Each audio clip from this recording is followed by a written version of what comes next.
ಎಲ್ಲರಿಗೂ ನಮಸ್ಕಾರ. ಹುಷಾರಿದ್ರಿಯಾ? ಆಯ್ಲಿ, ನೀವು ಹುಷಾರಿದ್ರೆ ನಾವು ಹುಷಾರಿರುತ್ತೆ. ನಿಮ್ಮನ್ನೆಲ್ಲ ಕಾಮ್ಗೆ ಖುಷಿ. ವೇದಿಕೆ ಮೇಲಿರುವಂಥ ಎಲ್ಲ ಗಣ್ಯರಿಗೆ ನನ್ನ ನಮಸ್ಕಾರಗಳನ್ನು ತಿಳಿಸ. ತುಂಬ ದೊಡ್ಡ ವೇದಿಕೆ, ಹಂಗಾಗಿ ಆಚೆ ಬದಿಯಿಂದ ಹೇಳ್ಕೊ ಬಂದ್ರೆ ಅದಕ್ಕೆ ಸುಮಾರು ಹೊತ್ತು ಬೇಕು. ಹಂಗೆ ಎಲ್ಲರಿಗೂ ಒಟ್ಟಿಗೆ ನಮಸ್ಕಾರ ತಿಳಿಸ್ತಾ, ಕಾರ್ಯಕ್ರಮ ಏಗಳಿಗೂ ಚಂದ ಇಕ್ಕಿದ್ರೆ ಬರೀ ವೇದಿಕೆ ಅಲ್ಲ, ಎದುರಿರುವರ ಕಾರಣ. ಹಂಗಾಗಿ ಬೈಂದೂರು ಉತ್ಸವ ಅದರ ಉತ್ಸಾಹಕ್ಕೆ ಇಷ್ಟ ಅದ್ದೂರಿಗೆ ಕಾರಣ ನೀವೆಲ್ಲ. ಹಾಗಾಗಿ ವೇದಿಕೆಯಲ್ಲಿ ಇರುವವರು ಮತ್ತು ಎಲ್ಲರೂ ಸೇರಿ ನಿಮಗೆಲ್ಲರಿಗೆ ಚಪ್ಪಾಳೆ ಹೊಡಿಕಂತ ಹೇಳಿ ನಾನು ಕೇಂತೆ. ಭಾಳ ಖುಷಿ ಆಯ್ತು. ಅವ್ರು ಹೇಳ್ರಿ ಎಲ್ಲ ಬೇರೆ ಬೇರೆ ಪ್ರಶಸ್ತಿ ಅಲ್ಲ, ಅದೆಲ್ಲದಕ್ಕಿಂತ ಊರು ಮನೆಗೆ ಬಂದಳಿಗೆ ನೀವೆಲ್ಲ ನಮ್ಮನ್ನು ಆಶೀರ್ವಾದ ಮಾಡ್ತೀರಿ ಅಲ್ಲೇ, ಅದೇ ನಮಗೆಲ್ಲ ದೊಡ್ಡ ಪ್ರಶಸ್ತಿ, ಅದೇ ದೊಡ್ಡ ಆಶೀರ್ವಾದ. ಸೊ ಹಾಗಾಗಿ ಅದೇ ಇರೋದು. ಒಂದೇಳಿ ನಮಸ್ಕಾರ. ನಿಮ್ದು ಎಲ್ಲ ಕಾಂತ ಮಾರ ಖುಷಿ ಆಯ್ತು, ನಿಮ್ಮ ಎಲ್ಲ ಕಾಮಿಡಿ ಎಲ್ಲ ಕಾಮ್ಕೆ. ಸೊ ಹಾಗಾಗಿ ಹುಡುಗರು ಮಸ್ತ್ ಜನ ಇದ್ರೆ. ಸೊ ನಾವು ಬರೀ ಕೆರಾಡಿಯರು ಮಾತ್ರ ಅಲ್ಲ, ಅಪ್ಪನ ಮನೆ ಎರಕೋಣ, ನನ್ನ ಹೆಂಡತಿ ಮನೆಯವ್ರ ಪೈಕಿಯರೆಲ್ಲ ಇಲ್ಲೇ ಎಲ್ಲ ಬೈಂದೂರು ಬದಿಗೆಲ್ಲ ಇದ್ರೆ. ಸೊ ಬೈಂದೂರು ಉತ್ಸವ ಅಥವಾ ಗುರುರಾಜ ಗಂಟಿ ಹೊಳೆಯವರಾಗಲಿ ಅಥವಾ ನಿಮ್ಮ ಎಲ್ಲ ಸಮಿತಿಯ ಸದಸ್ಯರು ಎಲ್ಲರೂ ಸೇರಿ ಈ ಒಂದು ಏನು ಕಾರ್ಯಕ್ರಮ ಮಾಡಿರಿ. 2ನೇ ವರ್ಷ ಇಷ್ಟು ಅದ್ದೂರಿಯಾಗಿ ನಡೀತಾ ಇತ್ತು. 1ನೇ ವರ್ಷ ಕೇಂದ್ರ ನನಗೆ ಗುರು ಬರ್ಕಂದ್ರೆ ಹೇಳಿ ಆಗಲೇ ಹೇಳ್ತಿದ್ದೀರ ಅವರು, ಅದೇ ಯಾವ ಸೀನಳ್ಳಿ ಗೊತ್ತಿಲ್ಲ ನಳಿ. ಹೌದು, ಒಂದು ಮಾಯಕಾರನ ಕ್ಯಾರೆಕ್ಟರ್ ಕ್ಲೈಮ್ಯಾಕ್ಸಿಗೆ ಒಂದು ಮಾಯಕಾರನ ಹೇಳಿ ಒಂದು ಅಜ್ಜನ ಕ್ಯಾರೆಕ್ಟರ್ಗೆ ಬತ್ತೆ ನಾನು. ಆ ಕ್ಯಾರೆಕ್ಟ್ರಿಗೆ ಸುಮಾರು ಒಂದು 6-7 ಗಂಟೆ ಮೇಕಪ್ ಆದಿದ್ದಿತ್ತು. ಅದು ನಮ್ಮ ಕೆಲಸ ಅದು. ಸೊ ಹಾಗಾಗಿ ನಾವು ಅದನ್ನು ಜಾಸ್ತಿ ಇದು ಮಾಡೋಕೆ ಹೋಗ್ತಿಲ್ಲ, ತೆಗೋಕ್ಕೂ ಅಷ್ಟೇ ಹೊತ್ತು ಬೇಕು. ಸೊ ಹಾಗಾಗಿ ಅದು ಹಗಲ ರಾತ್ರಿ ಕಂಟಿನ್ಯೂಸ್ಲಿ ನಡೀತಾ ಇತ್ತು. ಹಾಗಾಗಿ ಕಳ್ಸತ್ತಿ ಬಬ್ಕ ಇಲ್ಲ, ಬರ್ಕಳಿ ಭಾಳ ಆಸಿದಿತ್ತು. ಮುಂದಿನ ಸಲ ಗ್ಯಾರಂಟಿ ಬರ್ತೇನೆ ಹೇಳಿ ಹೇಳಿದೆ. ಹಾಗೆ ಈ ಸಲ ಬಂದಿದೆ ವೈ, ಇನ್ನು ಬೈಕಿಲ್ಲ ನನಗೆ ಅಂತ. ಸೊ ಭಾಳ ಖುಷಿ ಆಯಿತು. ರಾಜಕೀಯವನ್ನು ಹೊರತುಪಡಿಸಿ ಎಲ್ಲ ಸಮಾನ ಮನಸ್ಕರು ಅಥವಾ ಎಲ್ಲ ಪಕ್ಷದವರು ಎಲ್ಲ ಸಾರ್ವಜನಿಕರು ಸೇರಿ ಮಾಡಿದಾಗ ಯಾವತ್ತೂ ಒಂದು ಕಾರ್ಯಕ್ರಮಕ್ಕೆ ಕಳೆ ಹೆಚ್ಚಾಗತ್ತೆ, ಅರ್ಥಪೂರ್ಣ ಆಗುತ್ತೆ ಅಂತ ಹೇಳೋದಕ್ಕೆ ಬೈಂದೂರು ಉತ್ಸವ ಒಂದು ಮಾದರಿ ಅಂತ ಹೇಳೋದಕ್ಕೆ ಇಷ್ಟಪಡ್ತೀನಿ ನಾನು. ಅದೇ ರೀತಿ ನಮ್ಮೂರು ಯಾವತ್ತೂ ನಮ್ಮ ಹೆಮ್ಮೆ. ಆಗಳ ಮಂಜರು ಹೇಳ್ತಿದ್ದೀರು, ಮಂಜರಲ್ಲಿ ಪ್ರಕಾಶ್ ಅಣ್ಣ ಎಲ್ಲರೂ ತುಂಬ ದೊಡ್ಡ ಇನ್ಸ್ಪಿರೇಷನ್ ನಮಗೆ. ಅವರೆಲ್ಲ ಒಂದಷ್ಟು ಶಾಲೆಗಳನ್ನು ದತ್ತು ತಗೊಂಡು, ಪ್ರಕಾಶ್ ಅಣ್ಣ ಹೇಳ್ತಿದ್ರು 1983ರಲ್ಲಿ ನಾನು ಕೊರಂಗರಪಾಡಿಯಿಂದ ಬೆಂಗಳೂರಿಗೆ ಹೊರಟೆಂದು. ನೀವು ಬೆಂಗಳೂರಿಗೆ ಹೊರಟಳಿಗೆ ನಾವು ಹುಟ್ಟಿದ್ದಾಗಳಿಗೆ ಹೋಯ್. ಸೊ ಹಾಗೆ ನೀವೆಲ್ಲರೂ ದೊಡ್ಡ ಇನ್ಸ್ಪಿರೇಷನ್. ಹಾಗೆ ಕೆರಾಡೆಗೆ ನಾವು ಒಂದು ಶಾಲೆಯನ್ನು ನಡೆಸುವಂಥ ಒಂದು ಉತ್ಸಾಹ, ಅದೊಂದು ಇನ್ಸ್ಪಿರೇಷನ್ ಆಗಿ ಬಂದಿತ್ತು. ಹಾಗೆ ಮಂಜರ ಥ್ಯಾಂಕ್ ಯು. ಇನ್ನೂ ಹೆಚ್ಚೆಚ್ಚು ಮಾಡ್ತಾ ಹೋಯ್ನಿ. ನಿಮ್ಮಂಥ ಹಿರಿಯರ ಇನ್ಸ್ಪಿರೇಷನಿಂದ ನಮ್ಮ ಕಂಡ ಈ ಸಣ್ಣ ಮಕ್ಕಳು ಇನ್ನೂ ಜಾಸ್ತಿ ಮಾಡುವಂಥ ಒಂದು ಹುರುಪಿನ ಜೊತೆಗೆ ಹೊತ್ತು ನಾವು MLA ಆಗಲಿ ಅವರ ಬಳಗದವರಾಗಲಿ ಬೈಂದೂರಿನಲ್ಲಿ ಸರ್ಕಾರಿ ಶಾಲೆಗಳನ್ನು ದತ್ತು ತಗೊಳ್ಳುವಂತಹ ಒಂದು ಕಾರ್ಯಕ್ರಮ ಶುರು ಮಾಡುವಂಥ ಹಂತದಲ್ಲೇ ಆ್ಯಕ್ಚುಲಿ ನಾನು ಕೆರಾಡಿ ಶಾಲೆಯನ್ನು ತೊಗೊಂಡಿದ್ದಂಥದ್ದು. ಒಂದು 70 ಜನ ಮಕ್ಕಳಿದ್ದೀರ, ಭಾಳ ಖುಷಿ ಆಯ್ತು. ಇವತ್ತು 120 ಜನ ಮಕ್ಕಳ ಇರೋದನ್ನ 2ನೇ ವರ್ಷ 3ನೇ ವರ್ಷ ನಡೀತಾ ಇತ್ತು. 3 ಶಾಲೆಗೆ ಸ್ಮಾರ್ಟ್ ಕ್ಲಾಸ್ಗಳೆಲ್ಲ ಬಂತು. ತುಂಬ ಜನ ಸಾಥ್ ಕೊಡ್ತಾರೆ, ಜೊತೆಗೆ ಬರ್ತಾರೆ. ಎಲ್ಲ ಊರಲ್ಲಿ ಅಂದರೆ ಪ್ರತಿ ಊರಿಗೂ ಇರುವಂತಹ ಬರೀ ಹಳೆ ವಿದ್ಯಾರ್ಥಿಗಳೇ ಒಟ್ಟಾರೆ ಆ ಊರಿನ ಶಾಲೆಯನ್ನು ಮೇಲ್ ತರಲಕ್ಕಂತ ಹೇಳುವಂಥದ್ದು ನನ್ನ ಅಭಿಪ್ರಾಯ.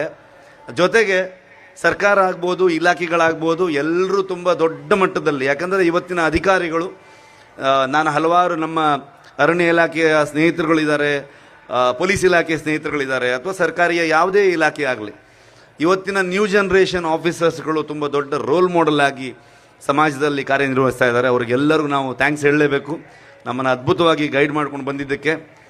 ಸೊ ಇನ್ನು ಬಂದರೆ ನಮ್ಮ ಸಿನಿಮಾ ವಿಚಾರಕ್ಕೆ ಬಂದರೆ, ಪ್ರಕಾಶ್ ಅಣ್ಣ ಹತ್ರ ಮಾತಾಡ್ತಾ ಇಪ್ಪತ್ತಿಗೆ ನಾನು ಹೇಳ್ತಾ ಇದ್ದಿದ್ದೆ, ನಮ್ಮ ಇಡೀ ಕರಾವಳಿ ಎಂಥ ಚಂದದ ಊರಂತಂದರೆ, ನಮ್ಮ ಇಡೀ ದೇಶದಲ್ಲೇ ಇಷ್ಟು ಅದ್ಭುತವಾದಂತಹ, ಕೆಲವರೆಲ್ಲ ಫಾರಿನಿಗೆಲ್ಲ ಹುಡ್ಕೊ ಹೋಗ್ತಾರೆ. ಆ್ಯಕ್ಚುಲಿ ನಮ್ಮ ಮರವಂತೆ ಬದಿಗೆ ಬಂದರೆ ಇಂಥ ಲೊಕೇಶನ್ ಯಾವ ಫಾರಿನಿಗೂ ಸಿಕ್ಕುವುದಿಲ್ಲ. ಸೊ ಹಾಗಾಗಿ ಮಂತ್ರಿಗಳಾಗ್ಬೋದು, ಶಾಸಕರಾಗ್ಬೋದು, ಇವರೆಲ್ಲರೂ ಸಿಕ್ಕಿದಾಗ ನಾವು ರಿಕ್ವೆಸ್ಟ್ ಮಾಡೋದು ಅಷ್ಟೇ ಅವರಿಗೆ, ನಮ್ಮಲ್ಲಿ ಟೂರಿಸಮನ್ನು ಡೆವಲಪ್ ಮಾಡಿ, ನಮ್ಮಲ್ಲಿರುವಂಥ ಊರಿನವರಿಗೆ ಉದ್ಯೋಗದ ಅವಕಾಶ ಸಿಗುವಾಗ ಮಾಡಿ. ಈ ಎಲ್ಲ ಕನಸುಗಳನ್ನು ಹೊತ್ಕೊಂಡು ಒಬ್ಬ ಶಾಸಕರು ಬಂದಾಗ ಈ ಥರದ ಉತ್ಸವಗಳಾಗುತ್ತೆ. ಆ ಉತ್ಸವ ಬರೀ ಒಂದು ಸಾಂಸ್ಕೃತಿಕ ಕಾರ್ಯಕ್ರಮ ಅಥವಾ ಮನೋರಂಜನೆ ಅಲ್ಲದೆ ಒಂದು ಪ್ರೋಗ್ರೆಸಿವ್ ಆಗಿ ನಮ್ಮ ಸಮಾಜವನ್ನು ಮುನ್ನಡೆಸ್ಕೊಂಡು ಹೋಗೋದಕ್ಕೆ ಹೇಗೆ ನಾವು ದಾರಿ ಹಾಕಬೇಕು, ಹೇಗೆ ನಡಿಬೇಕು ಅನ್ನೋದಕ್ಕೆ ಇದೊಂದು ಎಕ್ಸಾಂಪಲ್. ಸೊ ಹಾಗಾಗಿ ಗುರುರಾಜ್ ಗಂಟಿಹೊಳೆ ಅವರಿಗೆ ನಾನು ಥ್ಯಾಂಕ್ಸ್ ಹೇಳೋದಕ್ಕೆ ಇಷ್ಟಪಡ್ತೀನಿ. ಖಂಡಿತವಾಗ್ಲೂ ನಿಮ್ಮ ಜೊತೆಗೆ ಯಾವತ್ತೂ ನಾವೆಲ್ಲ ಇದ್ದೀವಿ. ಜೊತೆಗೆ ಒಬ್ಬ ಬರಹಗಾರನಾಗಿ, ಒಬ್ಬ ನಿರ್ದೇಶಕನಾಗಿ, ಒಬ್ಬ ನಟನಾಗಿ, ನಿರ್ಮಾಪಕನಾಗಿ ನಾನು ಸುಮಾರು ಬದಿಗೆ ನೀವು ನಾನು ಇಂಟರ್ವ್ಯೂ ಎಲ್ಲ ಕಂಡಿರ್ತೀರಿ. ನಾನೆಲ್ಲ ಈ ಶಾಲೆಗೆಲ್ಲ ಬಾರ್ಡರ್ ರೇಸ್ಗೆ ಪಾಸಾಗಿ ಹೋದ ನಾನು. ಕೆಲಸ ಎಲ್ಲ ಮಾಸ್ಟರ್ ದುಡ್ತಿದ್ದೀರ. ಸೊ ಒಟ್ಟು ಹೋತಿತ್ತು ಮುಂದೆ.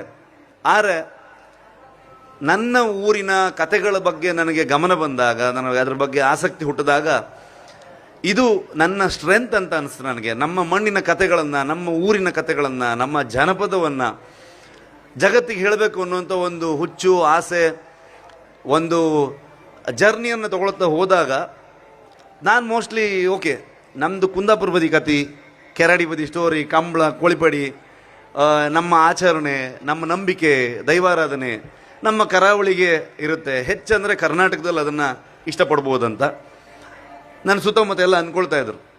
ಆದರೆ ಆ ಕಥೆಯನ್ನು ಮಾಡಿದಾಗ ಅದು ಪ್ರಪಂಚದಾದ್ಯಂತ ಅದರ ಒಂದು ಎಕ್ಸೆಪ್ಟೆನ್ಸ್ ಇದೆಯಲ್ವ, ಅದನ್ನೊಂದು ಜನರು ಅದನ್ನು ಒಪ್ಕೊಳ್ಳುವಂಥದ್ದು, ಅದು ನೋಡಿದಾಗ ಭಾಳ ಖುಷಿಯಾಯಿತು. ಹಾಗಾಗಿ ನಮಗೆ ಯಾವತ್ತೂ ಒಂದು ಇನ್ಫೀರಿಯರಿಟಿ ಬೇಡ. ಯಾಕಂದರೆ ನಮ್ಮೂರು ಅಂದ ತಕ್ಷಣ ನಮ್ಮದು ಊರು ಬದಿ ಮಾರೆ ಅಂತ.